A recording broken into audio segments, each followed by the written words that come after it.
So good morning leaders. నా పేరు వచ్చేసి శీతల్ సురేష్. సో నా ఫ్రెండ్కి కొంచెం ప్రెగ్నెన్సీ ప్రాబ్లం ఉండే. ఫస్ట్ ఆఫ్ ఆల్ తనకి థైరాయిడ్ ప్రాబ్లం ఉండే. 8 ఇయర్స్ ఆమె మ్యారేజ్ అయిపోయి ఆమెకి థైరాయిడ్ ప్రాబ్లం వల్ల ప్రెగ్నెన్సీ కన్ఫర్మ్ కావడం లేదని తను నాకు రీజన్ చెప్పింది.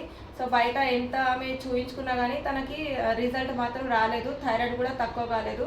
సో మన దాంట్లో మన వెస్టిజ్ ప్రొడక్ట్స్ ఒక 1 మంత్ తను యూజ్ చేసుకుంది. కానీ 6 మంత్స్ వేసుకోమని మనం చెప్పినాం.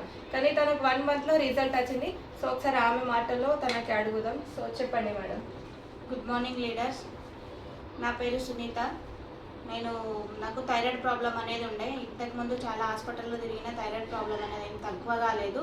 తక్కువ కాకపోవడం వల్ల మా ఫ్రెండ్ అనేది శీతల్ గారికి అడిగినాను, ఇట్లుంది నాకు ప్రాబ్లం, మరి నా మ్యారేజ్ 8 ఇయర్స్ అవుతుంది, నాకు మరి ఇంకా పిల్లలు అవుతలేరు థైరాయిడ్ ప్రాబ్లం వల్ల అని అడిగితే వాళ్ళు చెప్పినారు, ఇట్లా వెస్టేజ్లో మీరు ఒకసారి రండి, చూడండి, మీటింగ్ వచ్చి చూస్తే ఒకసారి మీకు అర్థమవుతుంది అంటే ఒకరోజు మీటింగ్కి వెళ్ళి